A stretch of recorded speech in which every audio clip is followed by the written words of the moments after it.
So guys आज हम electricity chapter के दो टॉपिक कवर करने वाले हैं जो आपके लिए एग्जाम बेस पे बहुत ज़्यादा आईएमपी है। तो पहला टॉपिक आपके सामने है व्हाट इज़ इलेक्ट्रिक सर्किट। तो इसका आंसर भी मैंने लिख लिया है दोस्तों, तो देखते हैं क्या है इसका आंसर और आपको मैं झटपट याद कराने की कोशिश करूँगा। तो इसकी डिफिनीशन बड़ी सिंपल सी है, पहले मैं आपको पढ़ के बता देता हूँ।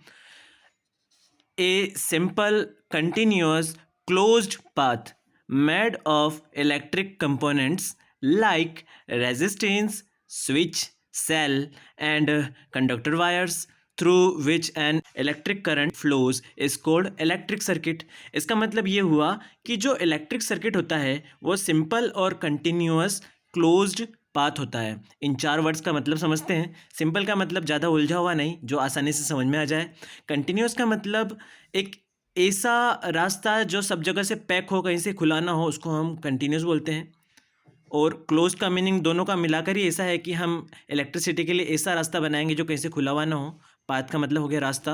अब वो रास्ता किस चीज़ का बना होगा? Made of electric components.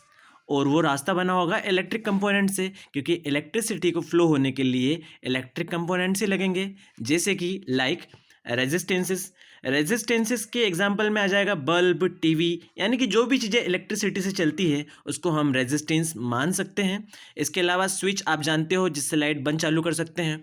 Cell भी आप जानते ही हैं।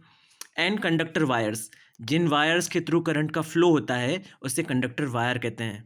तो एक सिंपल कंटिन्यूअस क्लोज पाथ में इतने इतने इलेक्ट्रिक कंपोनेंट्स हो सकते हैं।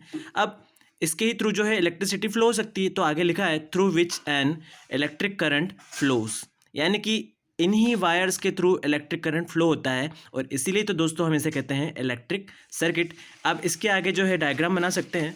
साइंस से रिलेटेड जितने भी टॉपिक आप मेन एग्जाम में लिखते हैं उसमें आप अगर डेफिनेशन के साथ साथ डायग्राम भी बना देते हैं तो आपके मार्क्स बढ़ने की संभावना हो जाती है।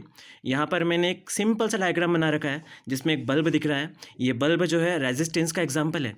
और यहाँ आप जो एक स्क्वायर शेप या फिर रेक्टेंगल शेप का एक रास्ता देख रहे हैं जिसके थ्रू लाइट का फ्लो होगा, इलेक्ट्रिसिटी का फ्लो होगा। उसमें नीचे की तरफ एक बड़ी लाइन और एक छोटी लाइन साथ में दिख रही है जिसमें प्लस और माइनस लिखा है।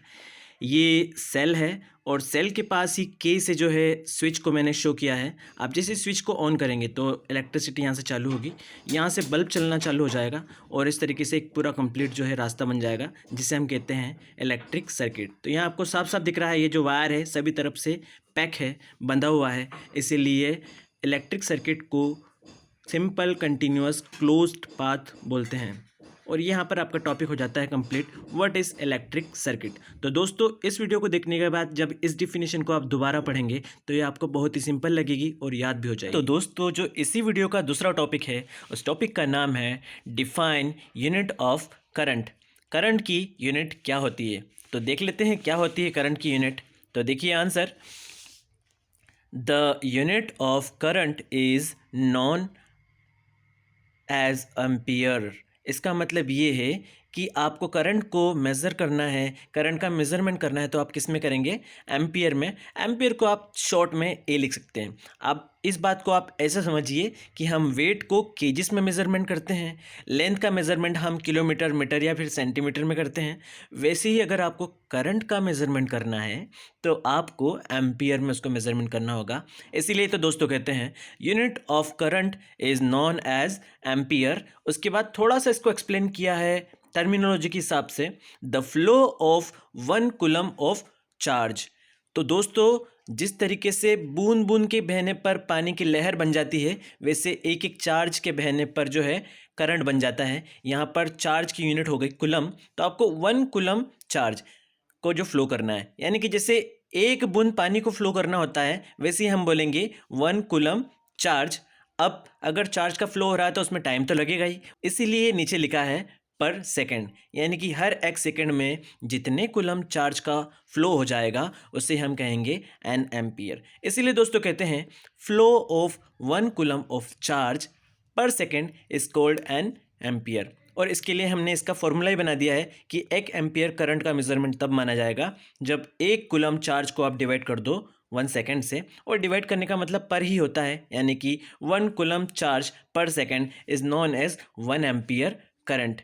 यानी कि 1 सेकेंड में जितने कूलम चार्ज का फ्लो किसी वायर से हो जाए उसे ही 1 एम्पियर करंट कहते हैं दोस्तों।